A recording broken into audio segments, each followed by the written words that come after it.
بسم الله الرحمن الرحيم، والصلاة والسلام على أشرف المرسلين سيدنا محمد صلى الله عليه وسلم النبي الأمين وعلى آله وصحبه أجمعين. إن شاء الله هنتكلم النهاردة على مرض منتشر في أجزاء كتير من العالم، وهو جدري القرود.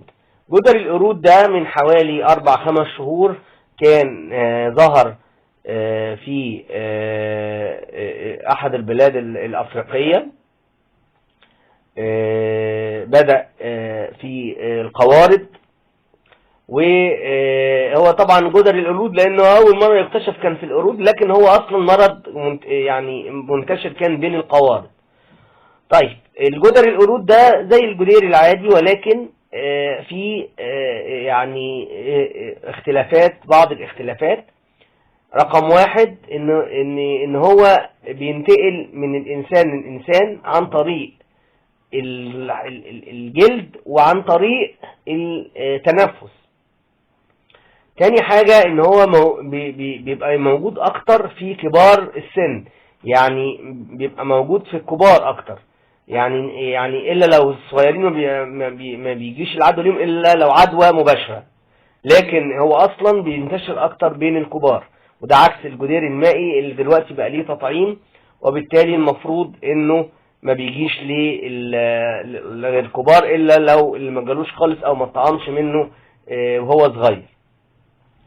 تالت حاجة ان هو درجة حرارته عالية جدا، يعني ممكن توصل لل40 او 39.5، وتكسير الجسم يبقى شديد جدا، وممكن يبقى معاه الجفاف في الحلق واحتقان ورشح او كحة او كلام من ده، لكن اعراضه شديدة. رابع حاجة بيبقى مميز جدا انه بيبقى معاه التهابات في او التهابات في الغدد الليمفاوية، يعني بيطلع له حيل في حتت كتير في جسمه، هنا وفي الدقن، وممكن ورا الاذن، وممكن في العانة، وممكن يبقى تحت الباط. كل دي غدد ليمفاوية. مميز هو جدا ان في التهابات في او تضخم في الغدد الليمفاوية لإثارة جامدة للمناعة في الجسم.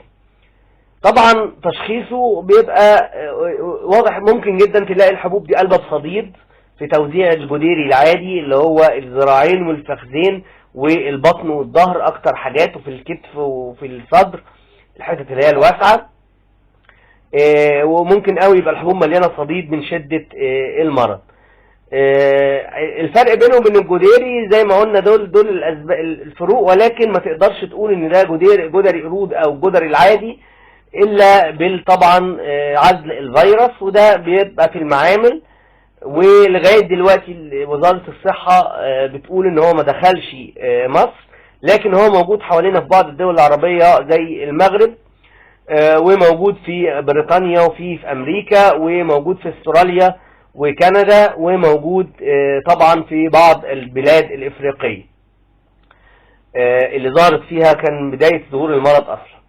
علاجه ايه؟ علاجه انك تاخد علاجات المضاد الحيوي لو في صديد في الحبوب، بتاخد حاجات مضادة للفيروسات في بعض الحالات، بعض الدكاترة بيحبوا يدوا حاجات مضادة للفيروسات. ممكن تدي حاجات طبعا خافض للحرارة، حاجات لاحتقان الحلق، حاجات لمضادات الهستامين لو في رشح او التهاب شديد في الحلق، او بداية التهاب شعبي، وتدي موسعات شعب او مذيبات للبلغم وهكذا. طيب، بيقولوا ان تطعيم الجدري العادي بيمنع المرض، وده مش متوفر كان في البلاد الافريقية، لكن ان شاء الله يعني، لكن هو يعني في الدول الاوروبية واستراليا وامريكا يعني المفروض ان تطعيم الجدري ده موجود، وبالتالي يعني مستعجلين ان هو يعني هو علميا بيقولوا ان ده بيمنع المرض او بيقلل فرصة التعرض للمرض، ولكن على ارض الواقع في معظم الدول الاوروبية اللي دخل فيها المرض بينتشر بطريقة واسعة، برغم انهم مطعمين ودول متقدمة مش دول النامية يعني زي الافريقيا او كده. ده ملخص عن مرض جدري القرود اللي انتشر حاليا، ولغاية دلوقتي وزارة الصحة في مصر ما سجلتش اي حالات، ونتمنى الا يصل الى مصر باذن الله تعالى. السلام عليكم ورحمة الله وبركاته.